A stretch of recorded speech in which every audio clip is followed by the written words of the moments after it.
It's 10 p.m. in Banjul, and this is the news. First, the headlines. Guinean President Professor Alpha Conde acknowledges President Sheikh Professor Alhaji Dr. Yahya AJJ Jammeh Babili Mansa's Pan-Africanist traits. This after a tete-a-tete in Conakry. Actors in the domain of social protection converge for yet another forum devoted to efforts geared towards ensuring inclusiveness. Iraqi troops scale up efforts to wrest control of the city of Ramadi from Islamic State fighters. And the rights group Amnesty International says some aspects of Russia's Syria air campaign could amount to war crimes, but Moscow says it is only targeting terrorists. These and other stories coming ahead this next 60 minutes. I am your presenter, FATOUMATA JOBE.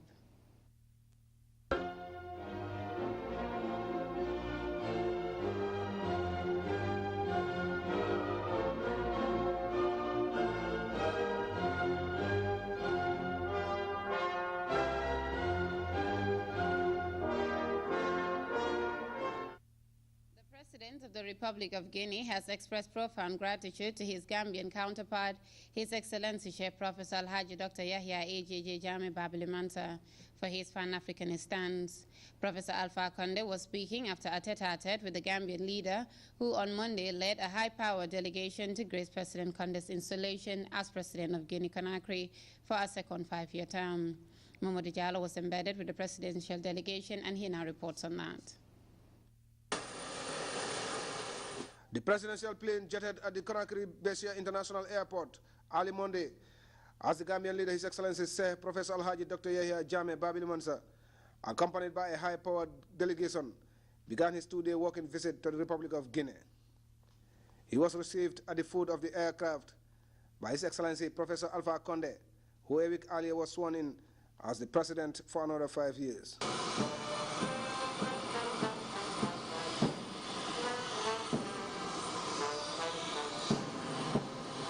Gambia and Guinea share a lot in common.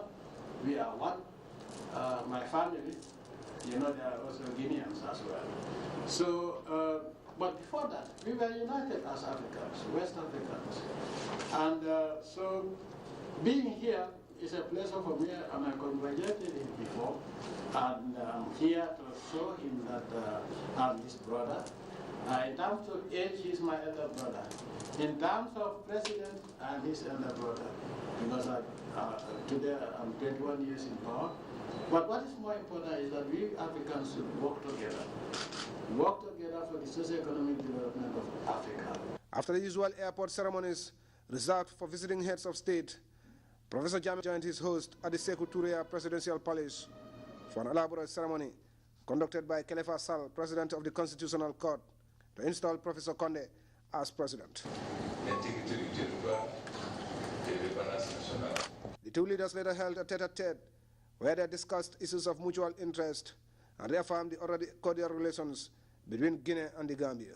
President Conde later spoke of his immense gratitude to Professor Jammeh for gracing such a historic event in the democratic life of Guinea, pledging to build on the foundations his administration has laid to meet the wishes and aspirations of his compatriots and Africa at large. Je me sens investi d'une très grande mission.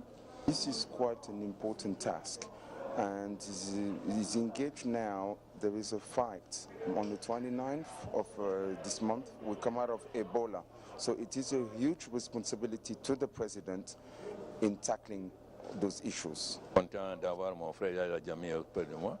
The president is very proud to have his brother standing here with him today on lots of issues that came in West Africa, may it be the Guinea-Bissau situation.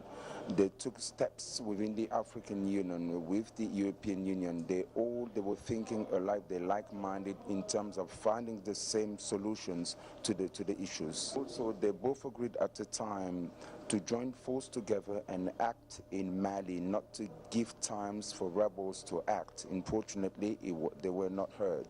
In the afternoon, the Gambian leader and delegation were honored with a special lunch hosted by President Conde, attended by high-ranking Guinean officials and the Reverend Jesse Jackson from the United States of America.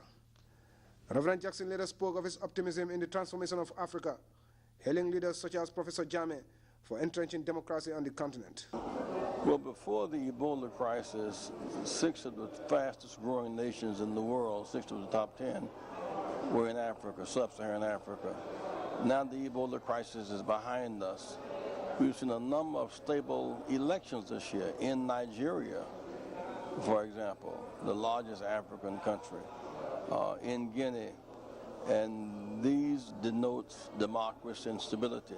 I'm glad that in the Gambia, and I was there last, President took about 40, 50 people off of death row, and that was the good news. He released 4 prisoners to me, and that was good news. Now he released lately about 300 more people and ended female mutilation. That is a world-class story, so I hope that these policies that make more room for more people. The 2 leaders finally retired, ending a long day for Professor Conde, but marking the beginning of what would prove to be a fruitful visit for Professor Jammeh as he continued on other engagements. Mamadou Diallo, JRTS News. The President, His Excellency Sheikh Professor Alhaji Dr. Yahya AJJ Jammeh Babli Mansa, during his visit to Conakry, visited a major housing complex in the Guinean capital. The Diamond Plaza is a multi-million-dollar housing project built by a Chinese company specializing in real estate development. And as we hear in this report by Mamadou Diallo, the firm is set to explore the booming real estate market in the Gambia after their invitation by Professor Jammeh. We'll get more on that, hopefully before the end of the news. Meanwhile, highlights of the President's engagements in Guinea will be aired tomorrow, Thursday at 11 p.m.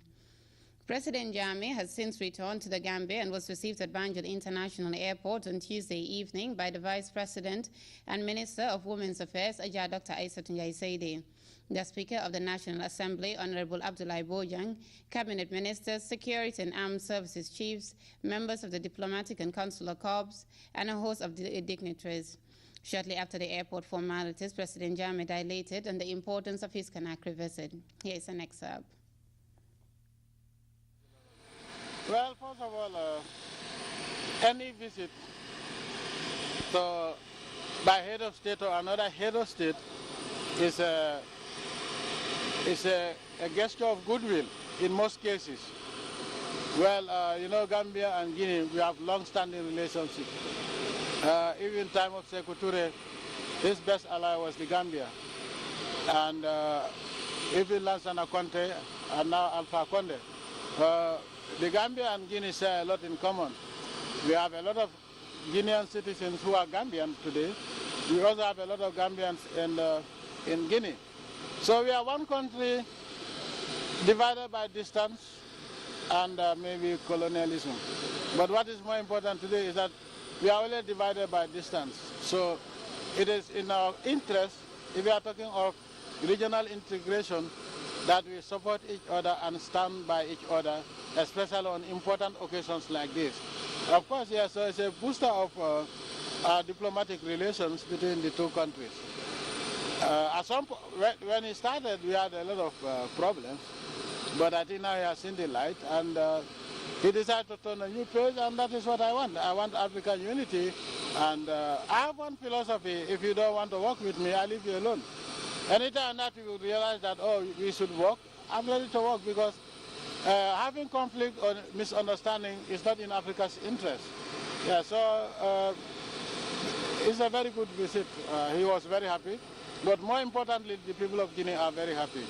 Nobody can separate us from the people of Guinea, and nobody can separate me from the people of Africa, because I stand for Africa, I stand for all, irrespective of political relationship with anybody.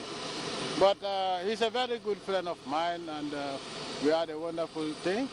And also, it is in the interest of the Gambia too, because he made a groundbreaking ceremony or laying of foundation stone of one of the hydroelectric dams, which is going to be the biggest anyway. And from there, we're going to get our supply from that hydroelectric dam. And he insisted that I have to go, because Gambia is going to benefit from that, and that is true. And so, but even without that, I have to go to Guinea. Remember that my family, my kids, have Moroccan, Guinean, Gambian blood. So, of course, they are part of the Guinean society. And the people of Guinea have always loved the people of the Gambia. That is the only country where Gambians have never complained to me of any ill treatment. So it's a very good visit. How would this help the sub-region overcome the electricity challenges that we face and enhance regional integration as well? Yes, actually, this hydroelectric dam is not only going to supply Gambia, but it's going to supply Guinea-Conakry, Guinea-Bissau, Senegal, and Gambia. Obviously, also it's cheaper than anything else. So, one, Gambians will have affordable and reliable energy supply. And for the industrialists in the Gambia also, that will be a moral booster, because if electricity is reliable and cheap, that helps development. But the most important part of all this is the fact that nobody, no country, especially Africa, with abundant natural resources can develop without industrialization. Because if you don't industrialize, you're going to sell your product as raw material, where you will be at the mercy of the buyer, especially Western buyers. Because, for example, like coffee, if a kilo of coffee, the beans cost $1, they process it, and then the tin, if you go to the supermarket, is more than $1. So the one who processes it is getting, because the 100 gram is about $1. Now, how many hundreds of grams are in a kilo? It's 10. It's 10 times. Now, imagine if it is $30 by 10, it's $300. If you Google, you realize that the coffee producing companies, I mean, those who process it and market it, they are wealthier than all the Africa coffee producing countries put together. Where did they get the raw materials? From Africa. So for the farmers, African farmer, to be able to be wealthy, just like the European farmer, it has to be processed. And you cannot process it without electricity. So it is very important for everything from industrialization, agro-processing, because our main focus now is agro-processing, because this is an area where we are being cheated year in, year out. President Jammeh there speaking to journalists after returning back from Conakry. Meanwhile, His Excellency the President, Chair Professor Alhaji Dr. Yahya AJJ Jammeh, GMRG FAAICL Babili Mansa, is pleased to declare Thursday, 24 December and Friday, 25 December 2015 as public holidays throughout the Gambia, in observance of the Muslim feasts of Maulud Nabi and Christmas respectively. Also, the President of the Republic of the Gambia, His Excellency Sheikh Professor Alhaji Dr. Yahya AJJ Jammeh Babli Mansa, is pleased to invite the general public to a grand gamo on Wednesday evening, that is tonight, at State House in commemoration of Maulud Nabi. The 4th National Social Protection Forum opened on Tuesday with delegates deliberating on the theme, Social Protection Towards Inclusiveness. We hope to bring you a report on the formal opening ceremony presided over by the Vice President and Women's Affairs Minister later on in the news. Meanwhile, Alhaji Lamin Manga is the new Honorary Counsel of the Russian Federation in the Gambia. The GRTS Director General formally assumed the position on Tuesday at a ceremony attended by friends, family, and well-wishers. Janke Ture tells us more on that. Another remarkable moment for the Director General of the State Broadcaster GRTS. The formal confirmation was attended by a high-powered delegation from Dakar and an equally important entourage dispatched by the Gambia government. Speaking at the ceremony, Dr. Abubakar Senghor, the Minister for Higher Education, Research, Science and Technology, congratulated Mr. Manga for the appointment. He noted that this new post means he does not only represent the Russian Federation, but the Gambia as well. And speaking on behalf of His Excellency, the President of the Republic of the Gambia, Sir Professor Dr. Alhaji Yahya Jammeh Babili Mansa, on behalf of the government and the good people of the Gambia, I want to sincerely congratulate Lamin on this honorable trust. There's no doubt that the Russian Federation in its entirety, represented by the ambassador, has huge trust in you. We are about 2 million people in the Gambia, or 2.2 million in the Gambia. So you happen to be singled out of more than 2 million people to be given this responsibility. I think, like Tijan said, not only the institution that you head, not only your colleague, not only your family, but all of us Gambians, genuine patriotic Gambians, must be proud of this honor. Mr. Manga, an experienced journalist who has carved a name for himself in the area of broadcasting, recently caught the attention of the Russian ambassador to Senegal, who paved the way for his elevation to the position of honorary consul. 1 year ago, exactly, when I first came to Gambia, it so happened that Lamin, from the very first day, was near me, very helpful, very dynamic, respective of his own word, because everything he was promising to me, he was doing, and it counts. And in a very short period of time, I realized that he is maybe the best possible candidature to be appointed as our honorary consul. Speaking to GRTS, Lamin Manga thanked the Russian Federation for entrusting him with the diplomatic assignment. He used the opportunity to explain his career path and how he arrived at this momentous occasion. This is a great honor. Out of 2.2 million people, I was chosen to represent the Russian Federation, so it's a great honor for me, as the Federation, or the Russian Federation is, and the Gambia, celebrating 50 years of bilateral relations. It's also happening at a time when, it was only recently that the Gambia hosted the anti-narcotics summit recently in the Gambia, which shows that the relationship is intensifying, and my appointment adds another feather to that, and I can only see how I can do with networking and creating the enabling platform with the support of the authorities concerned to make sure that my role and the tasks given to me will be fulfilled for the mutual interests of both populations. Having assumed this position, Manga is now hoping to deliver to expectations and enhance ties between Moscow and Banjul. Janke Ture, reporting for GRTS News. Representatives of institutions with a stake in clean energy have been dissecting the Gambia's Clean Cooking Energy Action Plan with a view to making it more responsive to the needs of the citizenry. The interface is spearheaded by the Energy Ministry and the ECOWAS Center for Renewable Energy with support from West African Cooking Alliance. Details in this report by Aisha Keita. They were gathered for a day-long session to validate the National Clean Cooking Energy Action Plan for the Gambia, a policy document that seeks to safeguard strategic interventions to ensure that means of access to clean energy are no longer fragmented. The government, together with partners, have been doing a lot of issues, a lot of programs, but yet still we are not able to overcome all these challenges. This is why, again, we are here gathered to look at these issues, try to formulate some kind of a plan which can help us to find a sustainable solution to our domestic energy needs. With the ECOWAS region faced with barriers hampering the widespread adoption of clean cooking energy services, it is believed that urgent action is crucial along the cooking energy value chain to reverse the trend in order to support the establishment of an enabling environment for a viable cooking energy market. Something officials say calls for concerted efforts.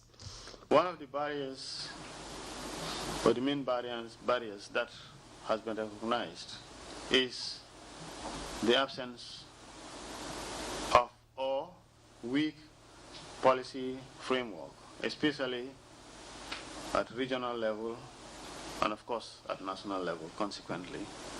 In this vein, one of the first activities that ECRI, together with the member states, embarked on was to develop regional policies for renewable energy and also for energy efficiency, which were adopted by the ECOWAS heads of state and government in July 2013.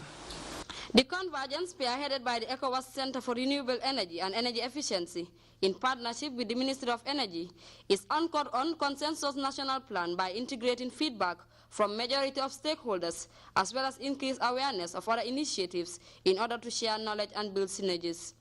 The cooking energy situation in the Gambia is very critical. There are tremendous challenges, but solvable. We need to join our forces to create vibrant markets to provide sustainable solutions for the domestic energy needs. The efforts to join forces have started today. That is why we all call upon you, from the public to the private sector, civil society, NGOs, women's group, local communities and development partners to discuss and find solutions for this important element of our daily life. Discussions and recommendations emanating from this gathering is expected to serve as a roadmap in ensuring the validation of the document under review, thus enhance the country's objective with regards to clean cooking. Reporting for GRTS News, I am Aissatou Keita. A Dutch couple has, through Care for Gambia Foundation, provided a maternity clinic for the people of Tujereng. Louis Mendy has more on the development expected to help ensure safe delivery for expectant mothers.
Back on the story, a Dutch couple has, through Care for Gambia Foundation, provided a maternity clinic for the people of Tujereng. Louis Mendy has more on the development expected to help ensure safe delivery for expectant mothers. The women of Tujereng can now sleep, knowing the usual trouble of traveling to Brufut, some 10 kilometers away to have their babies born, is over. This maternity clinic, built for them by the Dutch philanthropist through the Care for Gambia Foundation, together with the massive participation of the community, can provide a similar service. I wish from the bottom of my heart that will be a place for people who will come here with their health problems. That they get the cure and care they need. Special for the maternity clinic, I wish that the fathers will be there when their child will be born, and that mother and child will be in a good health when they leave the clinic. The Dutch couple was introduced to Tujereng by Awaba, a native of the village, a custodian of the ideas that a healthy community is a wealthy community. I therefore call on the community of Tujereng and surrounding to take maximum benefit of this facility. All this is possible because of our able donors and in collaboration with the Ministry of Health, Social Welfare, whose doors are open to us at all times.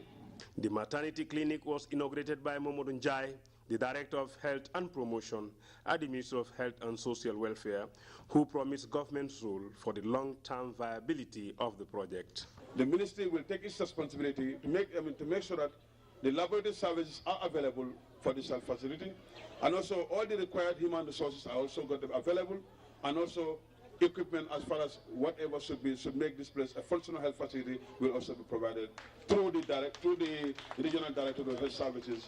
The ministry will work very, very closely with them to make sure that whatever is needed in this health facility are given the right priority.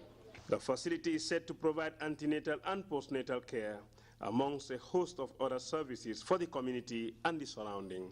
Aware that government cannot do it all alone, we thank you so much for your community collaboration and partnership with your genuine philanthropic sponsors, the Care for Gambia Foundation. Be assured that my office, with the support of the Honorable Minister, shall endeavor to provide the necessary essential human resource, supplies, and equipment needed for the smooth running of the maternity and delivery unit. Karamo Bojang is the Alcalo of Tujereng. As one of the great brains behind the maternity project, Bojang said since he became the Alcalo, bringing health and education to the doorsteps of his people is his priority. The project kicked off, and then we were all proud that this fine edifice you are seeing now is a masterpiece. As an example of community participation and international participation, where communities can come up with ideas and then it becomes a success. So we thank everybody coming here. We thank the ministry because they have also been very responsive to our request to provide us with personnel, because only the building alone cannot solve it. And other partners. Tujereng, as one of the oldest coastal villages in the West Coast region, prior to the establishment of the maternity clinic, only enjoyed weekly services of this health post. Today, that is history. The maternity clinic, small project, big difference. Louis Mendy, GRTS. As mentioned earlier in the news, the President, His Excellency Chair Professor Alhaji Dr. Yahya AJJ Jammeh Babli Mansa, during his visit to Conakry, visited a major housing complex in the Guinean capital. The Diamond Plaza is a multi-million-dollar housing project built by a Chinese company specializing in real estate development. And as we hear in this report by Momodou Diallo, the firm is set to explore the booming real estate market in the Gambia after the invitation by Professor Jammeh. Baby's born is over.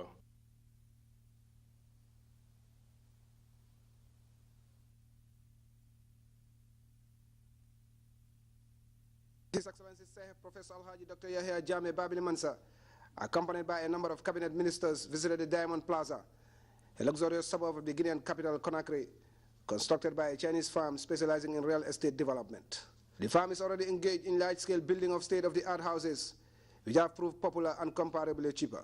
Utilizing cost-effective and modern architecture, Diamond Plaza is set to penetrate the African market, where it has already made a name in Angola for its aesthetic appeal, as well as its creativity and quality. Professor Jammeh was welcomed by officials of the company, who expressed profound gratitude for such a high-profile visit, which potentially also provides investment opportunities for the company. Officials took time to show the president model houses and explain concepts of style and design. 5 bedrooms. It's a triplex, about 283 square meters. So this is the condo villas. This one we have villas this side, and other side also we have the villas. So each villa has its own swimming pool. So this is for your self-enjoyment. So we have the master bedroom at the second floor and 3 bedrooms to the first floor. And the down floor we have 1 bedroom plus the living room, and we have kitchen too. The president was highly impressed with the model houses and could not resist the opportunity to see firsthand the model homes that have transformed this district of the Guinean capital overlooking the sea. One by one, President Jammeh surveyed the houses, relishing the beauty and unique quality the Chinese firm has employed in the design, layout, and furnishing. After an extensive tour of the complex, Professor Jammeh told the Guinean and Gambian press how impressed he was. This is unbelievable. This is the image I want of Africa, the whole of Africa, not only Guinea or Gambia. This is the image for Africa, because once they see this in Africa, they would not treat every black man as seeking employment in Europe or running away from poverty. And this is what is dignified of Africa. This is what we want. I also learned a lesson too, that the type of housing estate that they want for us are archaic, unacceptable, and insult. It's like going back to the Stone Age, but this is the real deal. This is what we need. But in the Gambia, I would need something far more better than this. Because when I'm the last, I want to have the best. He challenged the firm to invest in the Gambia, where the real estate market is very lucrative, having witnessed a boom in recent years. The general manager of the company, Mr. Faye, later had a closed-door meeting with President Jammeh, where he promised to take advantage of the favorable investment environment offered by the Gambian government. The Gambia is poised to be the 3rd country to welcome these Chinese investors who have already left their mark in Guinea. But according to General Manager Faye, their philosophy is deeply rooted in their company's belief that Africa offers great potential for investment, particularly in real estate development, where customer satisfaction is the watchword. The president and entourage left the plaza impressed, but looking forward to a formal visit by the company's executives for another step in the already promising relationship. Mamadou Diallo, GRTS News. Residents of Kabakel village have for the 4th time in a row assisted Gambia Radio and Television Services to plant its maize farm and harvest the produce. Buba Sise reports the partnership is geared towards accelerating the drive for national food self-sufficiency.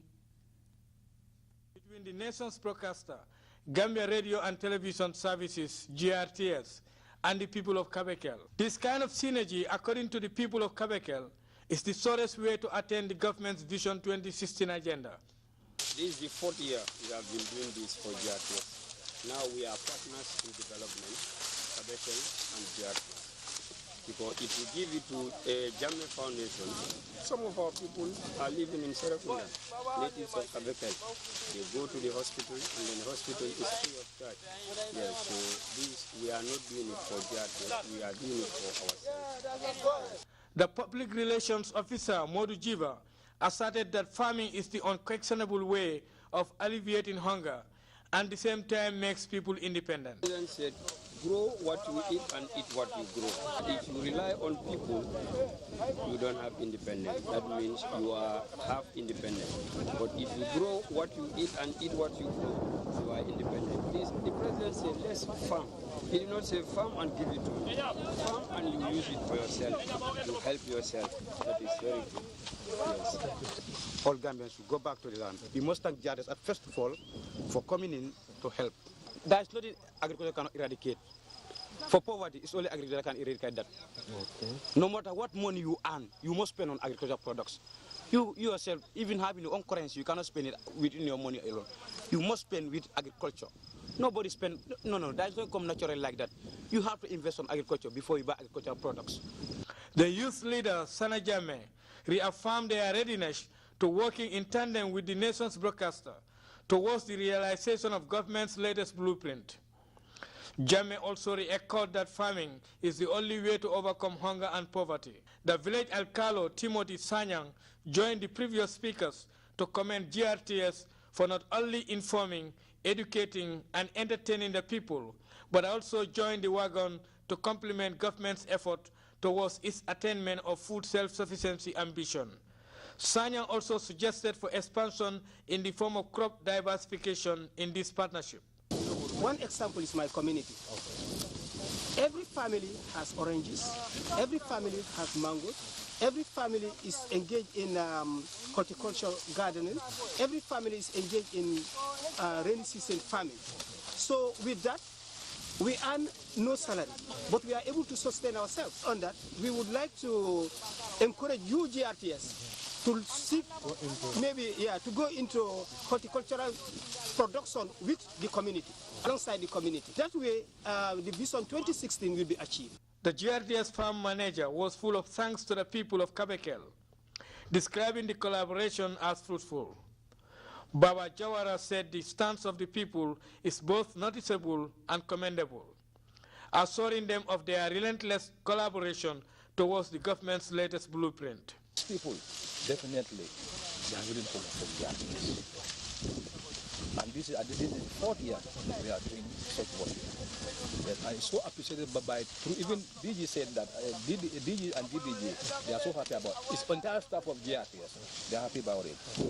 Definitely, especially this year, we'll achieve something. Definitely, we are expecting bumper harvest for the hay, groundnut, maize, and kush. It's argued that through this kind of collaboration, the issue of food self-sufficiency initiative can inevitably be realized. Buba SMCC, GRTS. We will be back with news from outside the Gambia after this break. Stay tuned.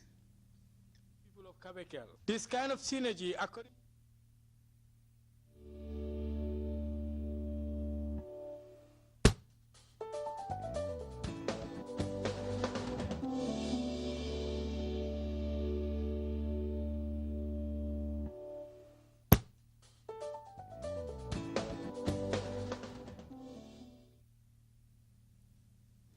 Welcome back.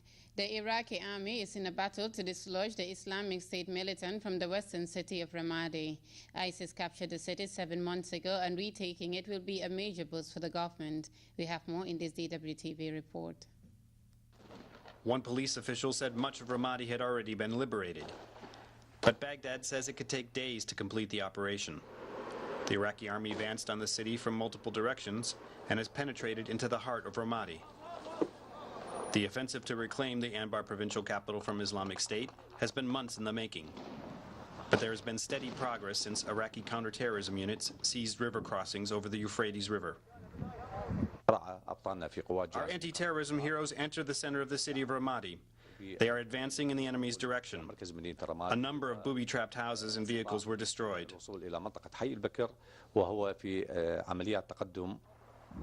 Iraq says its own air force and the U.S.-led international coalition are providing air support to the troops on the ground.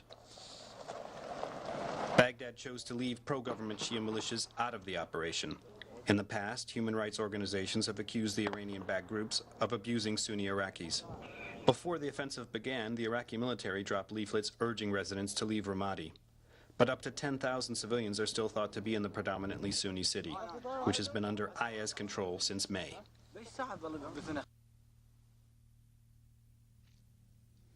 A new report from Amnesty International has accused Russia of killing hundreds of civilians in the Syria air campaign. The human rights group says some of those Russian airstrikes may amount to war crimes. The report focuses on 6 attacks in Homs, Idlib, and Aleppo between September and November. It says the strikes killed at least 200 people and caused massive destruction to homes and medical facilities. Well, Moscow has said that its forces are only targeting terrorists. CNN international correspondent Matthew Chance has more on that story. The report puts Russia's air war in Syria under close scrutiny, focusing on 6 bombing raids on areas where Amnesty says there were no obvious military targets nearby.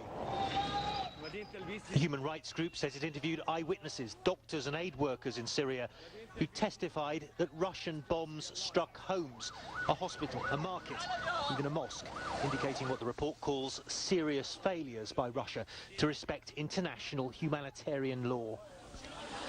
Russian officials have not commented on the Amnesty report, but in the past have rejected allegations that its raids in Syria have killed civilians, calling its airstrikes pinpoint and effective. In a recent interview in Syria, a Russian defense official told CNN it is ISIS and other Islamist groups that are being struck. Every day we show you how Russian aviation is fighting international terrorism, destroying the infrastructure in Syria.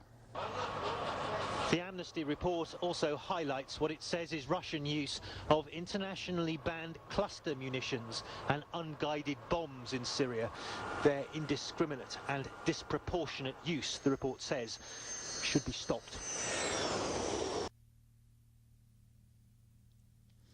A story of hope out of China today. Rescue workers have been pulling some survivors from the rubble of the landslide 3 days after it hit the city of Shenzhen. The first survivor was a 19-year-old man found under a collapsed building at the city's industrial park. He had been there for more than 60 hours.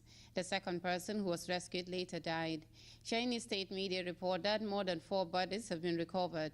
More in the CNN report. Especially when you consider how he survived. State media here in China reporting late in the day today, here local time, that man actually fell when that building collapsed. He fell into an air pocket that was created. Inside that air pocket, miraculously, there was a bag of snacks, believe it or not, that he was actually able to eat over the last several days. That plus some serious mental toughness, you would imagine, helped him survive. But, you know, with that good news, there are still dozens and dozens of people still unaccounted for here in Shenzhen, and that makes life for their family members very, very difficult. This was a rescue 67 hours in the making. Rescuers pull 19-year-old Tian Zeming out of the rubble that buried him alive.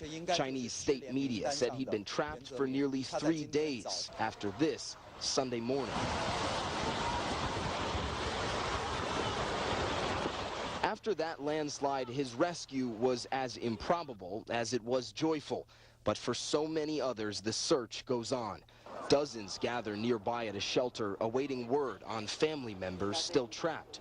He Wei-sheng still stunned by what he witnessed.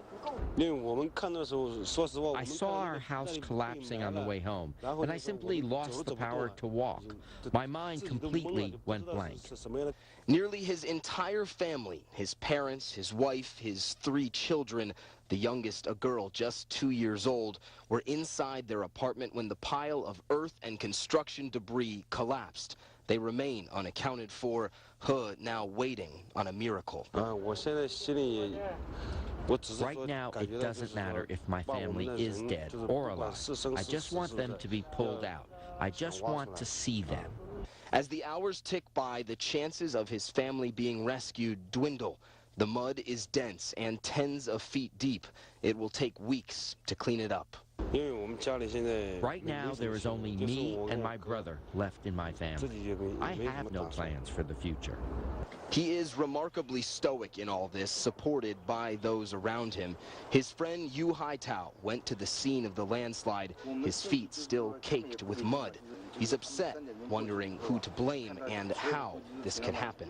We anxiously wait for any updates from the authorities. We give them our trust. If they can't be trusted, who else can we turn to? For He, blame will come later. For now, he's numb Nothing like this has ever happened to me before. I don't know what to think right now. I just want to see my family. And just like any family man, he shows off pictures of his kids with pride, smiles, moments he prays he'll share once again. And there really only exists hope for those families that we spoke to today, but they know many people are well aware of the reality that as these hours go by, the chances of their loved ones being returned home safely get smaller and smaller. We take our second break now. A look at the weather when we return.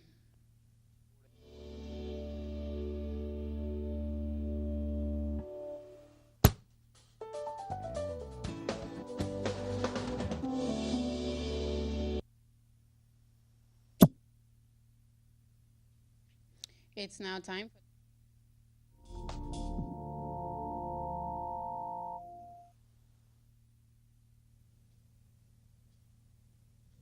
It's now time for the weather report from the Central Forecast Office.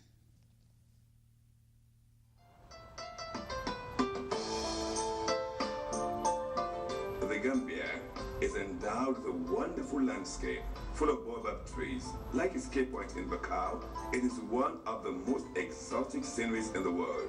The baobab tree is a symbol of resilience, wisdom, and resourcefulness. For the baobab tree provides good food in times of hunger, rents its bark for medications, and its sap for glue.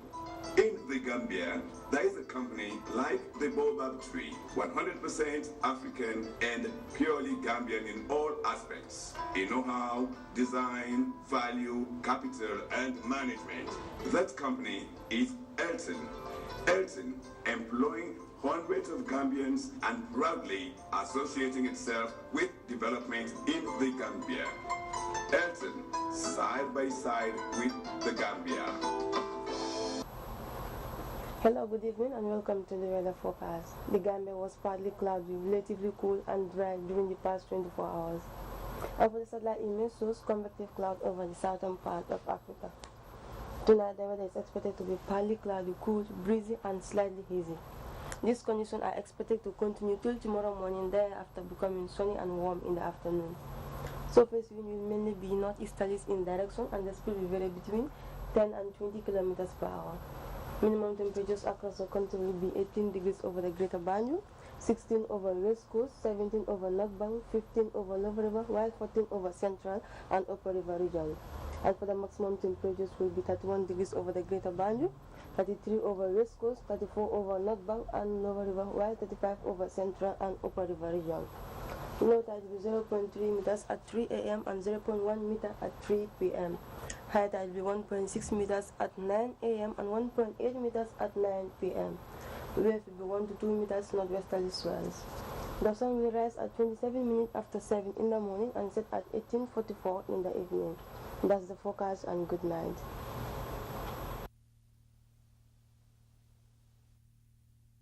A recap of the day's main stories. Guinea President Professor Alpha Conde has acknowledged President Chair Professor Alhaji Dr. Yahya AJJ Jammeh's Pan-Africanist threats. This after a tete-a-tete in Conakry. Actors in the domain of social protection have converged for yet another forum devoted to efforts geared towards ensuring inclusiveness. Iraqi troops have scaled up efforts to wrest control of the city of Ramadi from Islamic State fighters. And the rights group Amnesty International has said that some aspects of Russia's Syria air campaign could amount to war crimes. But Moscow has also said it is only targeting terrorists. That's all we have for now. Join us again tomorrow for more on the news. I was your presenter, FATOUMATA, JOBE.